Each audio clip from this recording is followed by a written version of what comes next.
This makeup hack is amazing at giving you the most flawless and perfect skin. It's a makeup technique that has been used for years and years, and people today call it underpainting. I'm going to show you the easiest way that you can do this so that you can also have the most flawless, perfect base. I think a lot of people tend to think that this involves a lot of makeup, and it actually doesn't. It means you can create the thinnest, most natural layers that slowly build up and work together with one another to create the most soft focus, flawless base. It actually means you might need less. So let's get on with it. I don't have anything on my skin right now other than my skincare. I would suggest you using your usual skincare, which is tailored to your skin type. So we're gonna move on to primer first. Now, my skin is a little bit dry at the moment because I'm currently on my tretinoin journey, so I want something quite hydrating. I'm gonna use my Milk Hydro Grip Primer. I've got a small amount on my finger. We're gonna smooth a primer all over the skin. Next, what we're gonna do is let this settle down for a second, and then we're gonna move over to a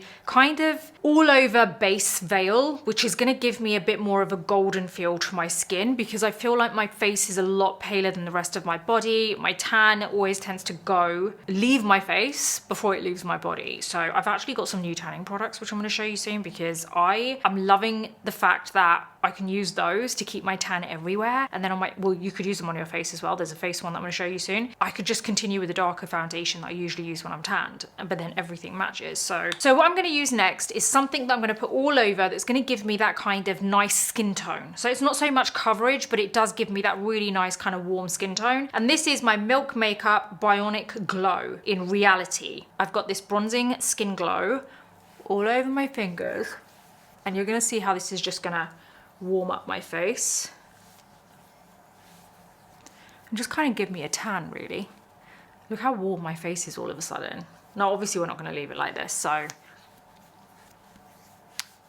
stay patient, trust the process. Now imagine when you have your dark circles covered and this glow is coming through. It's actually such a nice, pretty glow. Now, next I'm gonna move on to concealer. But before we do that, I just wanna very quickly explain exactly what this is. So you've seen a couple of layers that I've put on. Now, the aim of the game is to basically layer up everything onto your skin, thin layers, and then you're gonna finish with your foundation. So the thing with underpainting is that your foundation always goes last, just before your powder. Everything else, like your glow, your blush, contour, concealer, everything goes underneath your foundation. So you're kind of locking it all in with a layer of very kind of light to medium coverage foundation. The trick is here, you wanna make sure that you always go for a sheer to medium coverage foundation, because if you go for a foundation which is pretty heavy in terms of coverage, then basically all you're doing is covering everything up, and you don't really want to do that. The whole point of your foundation when it comes to underpainting is to basically give a veil of color, and it ties everything together, but it allows everything underneath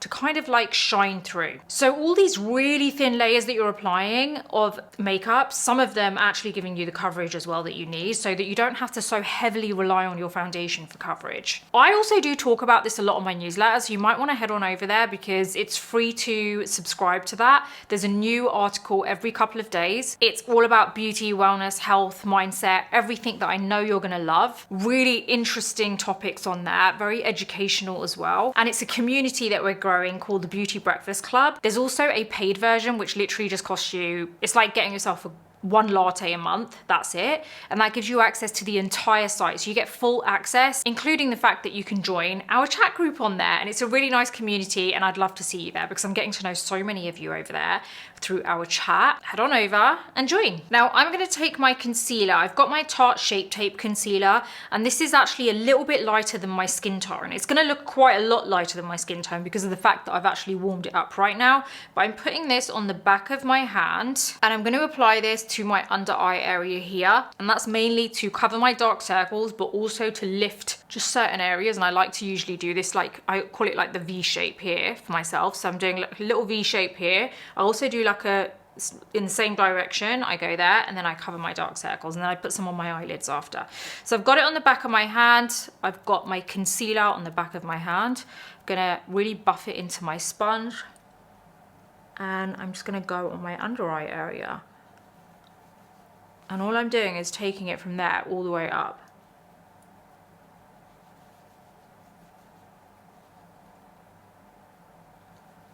By the way, do you like my necklace? It's so cute. It's one of my favorites at the moment. So I'll put the link in the description for you. It's a double layered necklace, such good quality. Yeah, I think you're gonna love it. There's some really cute pieces. I've got some really nice necklaces from there. So head on over, click on the link to grab yours. The exact one is actually linked in my description. It's such a cute little necklace. I've been looking for a double layered necklace everywhere and finally I found one. And this place is like, you're gonna love it. See how we've covered up the dark circle? And we're taking it up here, like I said, to give a little bit of a lift. I would highly recommend not really taking this concealer anywhere else over your face because I don't think you're gonna, unless you need it. I'd stick to where you need it. Like, so the under eyes is the area that I need it. There you go. So now I'm just gonna add a little bit here for a bit of a lift. And I generally tend to get a bit of darkness around this area. So this helps to just lift it and lighten it. Now whatever's left on my sponge, I'm going to take that onto my eyelid.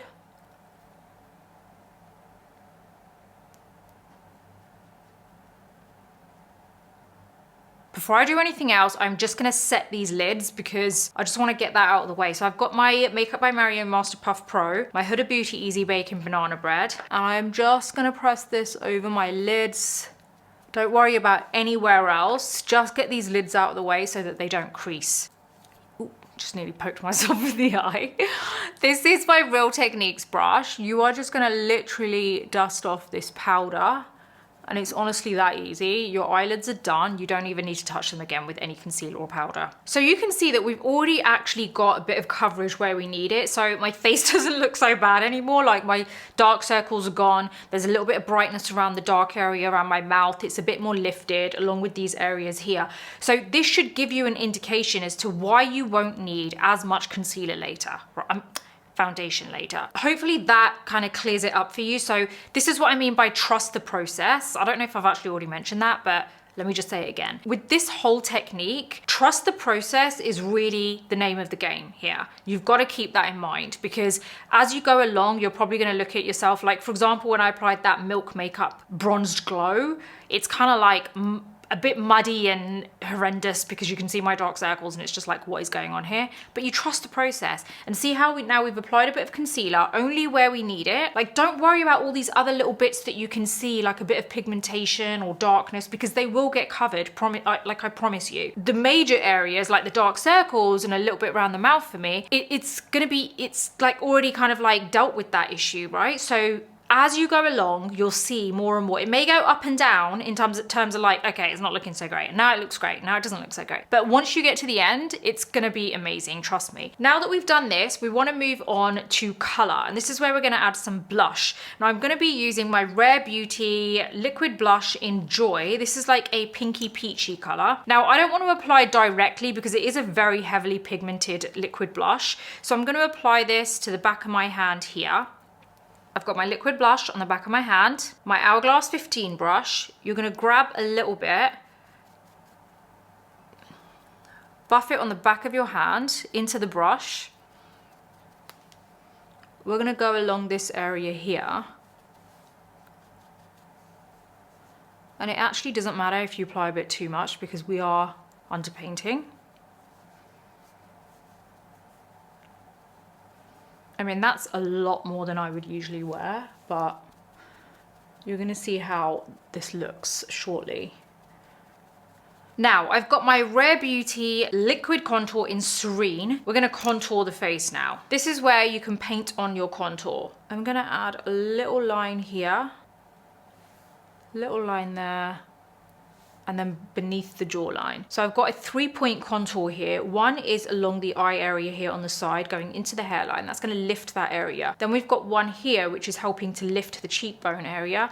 And then another little area here which is just beneath the jawline, and that's gonna really kind of lift the jawline too. So 3 of these points working hand in hand help to really give the face a general lift and gives you a bit more definition in those areas.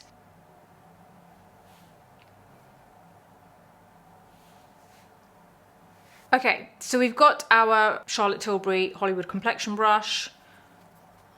I am just gonna buff this in here. You can use the smaller side or the bigger side, whatever feels easier to you. I don't want to blend it in so much that it just disappears, so I just want to basically soften the line, and that is enough. We're going to keep this beneath the jawline. There you go. See how we've got that nice lift? It's not as harsh, but it's still obvious.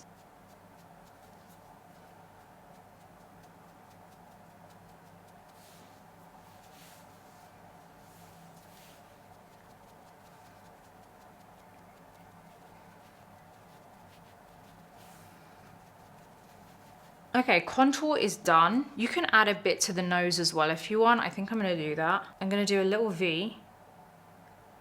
I feel like contouring your nose is such a personal thing. Everyone has a different way of doing it. So I like to do a little V on the tip of the nose, and that basically helps to make that area look a little bit smaller. It's especially good if you feel like you have a slight bulbous tip to your nose. Here, I like to do a little line there, and one on the other side which is parallel on the bridge of the nose. Always use the smaller side of the brush, and you're just going to do the same thing here. You're just going to soften it. There you go, that's enough. Now we're going to move on to some glow. Now everything looks a little bit disconnected and all over the place and not really kind of flowing together well, and this is where I said you need to trust the process. We're going to add a veil of color soon, but before we do, like I said, let's move on to glow. I'm using my Rare Beauty liquid luminizer in Transcend. Now I'm gonna add some glow just along the cheekbone here. Like, you can actually go a little bit heavy-handed with this if you want, because the more you apply, the more glow there is, the more it's going to come through the foundation. But I would actually suggest, rather than adding more, stick to a glow such as this one, which is actually a very intense highlighter. You know, if you go for something which is just a subtle shimmer, it's not really going to show through. So underpainting is the type of makeup technique where you can really get away with using heavily pigmented products. Now, I'm not talking about your concealer or foundation. I'm talking about everything in between, such as your blush, your contour, bronzer, highlight. So this is quite heavily pigmented. We're going to go ahead and do a really nice swipe of this here and here. You can apply anywhere else you want to too. And we're just going to now buff this in. You can use a brush or your finger.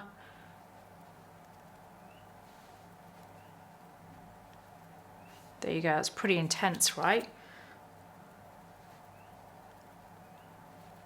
The next step is using a foundation to tie everything together. Now, I would suggest using a very sheer coverage foundation to give you the best possible finish and to be able to let everything underneath kind of shine through in a very soft focus way. If you don't have a sheer finish foundation, you can use a skin tint or even a tinted moisturizer. I'm going to use a tinted moisturizer because the coverage is not really all that, but I do like the finish of it. It isn't too kind of like fluid and too shiny looking. This is my Laura Mercier Tinted Moisturizer Natural Dewy. You can go for something else if you want. I'm going to use 3W Palomino. So I've got this on the back of my hand. I'm going to smooth this over. You want to get your beauty blender. You're going to take a little bit of this tinted moisturizer, buff it into the sponge. Make sure you buff it into the sponge before you buff it into your skin, because you really want to get a nice even finish onto this sponge. You don't want to add a whole blob of tinted moisturizer or foundation and then go straight onto the face, because all you're doing is just not doing it right. It's just all going to be patchy and you're not going to get the best finish. So we're going to start from the forehead, and this is where we are going to just dab, and you're going to keep doing this and be patient to get a really nice even veil of color all over. Forehead is done. Now, if you need to get more product onto this sponge, get it, but every time you've got to buff it into the sponge first. We're going to go down the nose. I like to kind of be very orderly with my application, just to make sure I haven't missed any areas out. So down the nose, and then I do these areas here.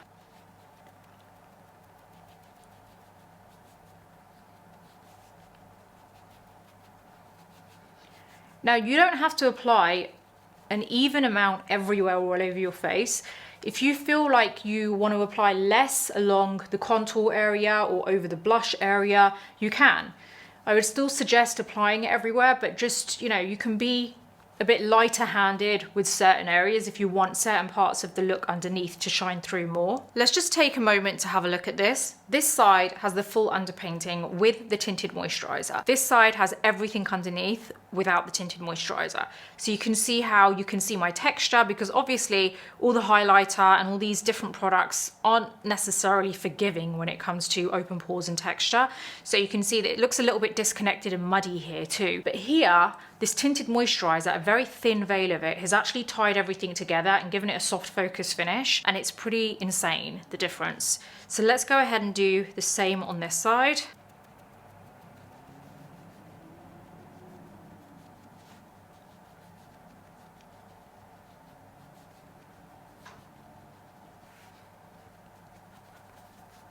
So I feel like everything is still coming through nicely, but now what we want to do is set it. So we want to make sure all of this is locked in and doesn't go anywhere. You want to make sure you take any creasing out of the under eye area. So just use this tip of the sponge to just lift off any excess product.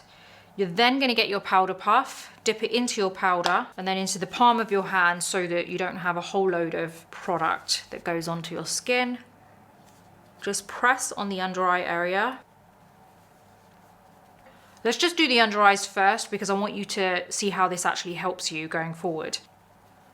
So now that we've actually added the powder on the under eye area, we're going to dust this away. You don't actually need it to sit there for so long. I know a lot of people like to bake. I actually love to just press it into the skin and then just dust it off. You don't actually need that long. If you've ever tried baking in the traditional sense, that means you've pressed it on and you've left it on there. And a couple of things that will be different compared to what I've just done. One, a lot of people when they bake, I see that they add so much product. You don't actually need to add that much. As you can see, this isn't actually that much product. Okay, so I'm going to dust this off. Now, the reason I think you should actually set your under eyes before you even think about where else you want to set is because this is going to give you a really good indication as to where else you need to set or where else you need to apply as much powder or press it in. There are a couple of options on how you can set your makeup. So one is pressing it in with a powder puff. The other is using it with a brush and dusting it onto the skin or pressing it onto the skin. So I personally would recommend for the under eye area, if you suffer from creasing throughout the day and it's a really big issue for you, then I would 100% recommend doing it with a puff like this, but always make sure you buff it into the palm of your hand before you go onto the skin. People who just go in like this and then in like that and you've got a whole load of powder there, you're going to end up with cakey, kind of like a cakey finish on the under eye area. So I know a lot of you have tried it in the past and some people have said to me, I really don't like it, it's way too heavy and it just looks even more cakey throughout the day. Try it in this way, and if you still feel like even after pressing it on in a very light manner and then dusting it off immediately, you still feel like that's a little bit cakey to you, because ultimately it depends on your skin type as well. That can make a huge difference on how powder sets and feels on your skin. Use it with a brush and just lightly dust it on or press it on. Try it and see what way kind of works for you, but really it's trial and error. You've got to figure out what works for you. But doing it this way means that you can figure out, right, okay, on the other areas that I'm seeing a bit of shine that I don't like, do I even need to use a puff or can I use a brush and just dust it on that way? So just because I've used a puff on my under eye, it doesn't mean that you have to use the puff everywhere else on the face. So do the under eye with the puff. At least now you know this isn't going to go anywhere. It's going to stay put. You've dusted it off immediately, so it's not going to be cakey and you're not going to get the creasing throughout the day. But everywhere else, maybe I quite like the glow in certain areas. So this is where you can take your brush. It can be big or small, so you could use a different one. I'm going to use my Makeup by Mario F2 brush. Press it into the powder, dip it into the lid just so that you haven't got a whole load of powder. And then this is where you can just lightly press onto other areas. And if you like it to be fully matte, then use the powder puff. But this is how you can ensure that you don't get that heavy finish, but you're also making sure everything stays put.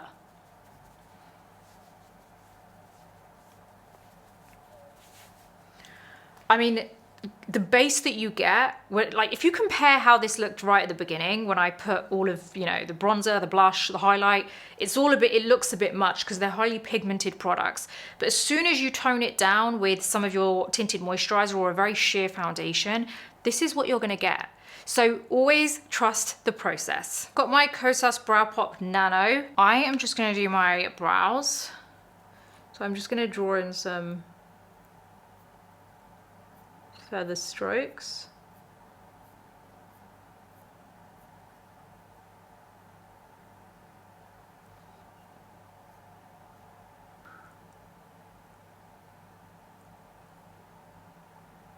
So I am going to just curl my lashes.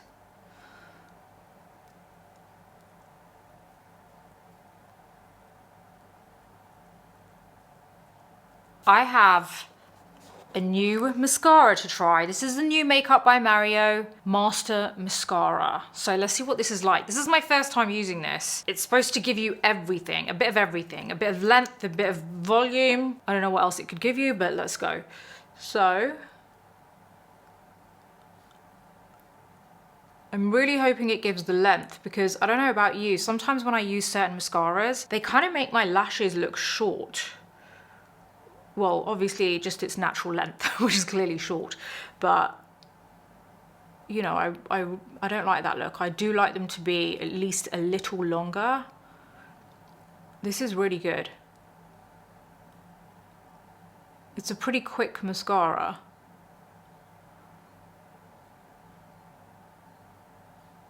Okay, what are we thinking just after a couple of...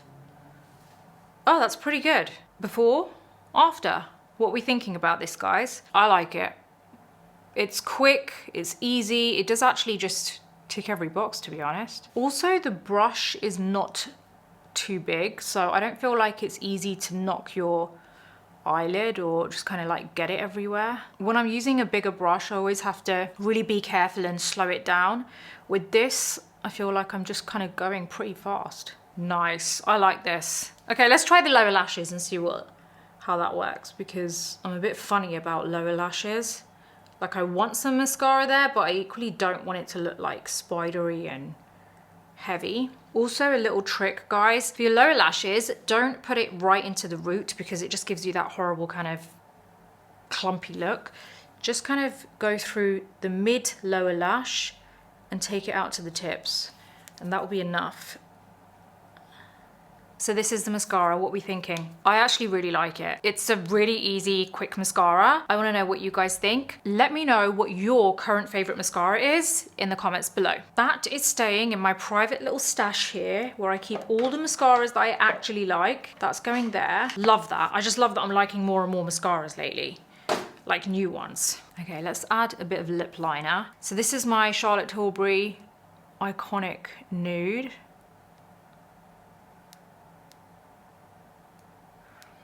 By the way, if you feel like you get anything out of my videos, it would really, really help my channel if you were to like this video and hit the bell button so that you don't miss any of my videos. And also, if you haven't subscribed, why not? If you're watching this video and you like it, then please subscribe.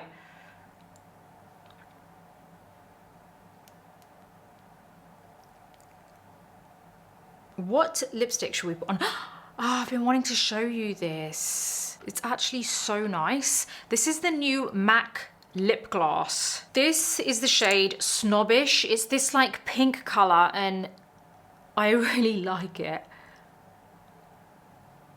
How nice is that? If you like full-on glossy lips, then you're gonna love this. But I actually really love that it's not sticky. And I love that I can just tailor it to the level of gloss that I want. Pat it and you're done. How nice is that? It's like a balm, but with a really sheer color to it. It's really nice. So this is the finished underpainting look. It can take a little bit of practice, but honestly, as long as you remember to trust the process, I think you're actually gonna fall in love with this whole technique. I hope this has shown you just how amazing underpainting can be and just how like flawless it can make your skin look. And it's just pretty insane that when you look back to what my face looked like right at the beginning, like when we started to put the bronze glow on, the blush on, the excessive highlighter, and how it looks now. It looks nothing like that. Like, I've got the most subtle glow coming through. It's so soft focus. This is exactly why I love the underpainting technique so much.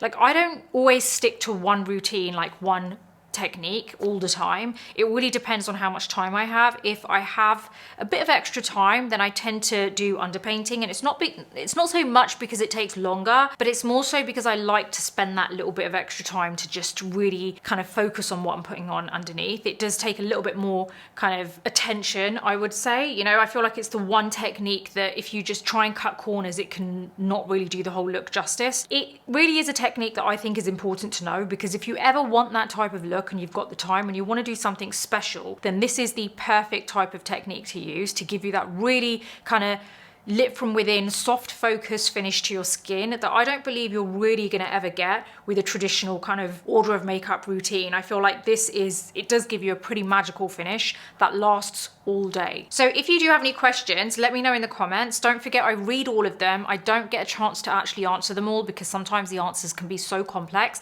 but I do answer them via an entire newsletter that I actually write in response, which you're always going to find on the Beauty Breakfast Club. So head on over there. We're doing some really exciting things with that currently, and I'm really excited to see you there as part of the community. Other than that, I'm going to see you on the next video.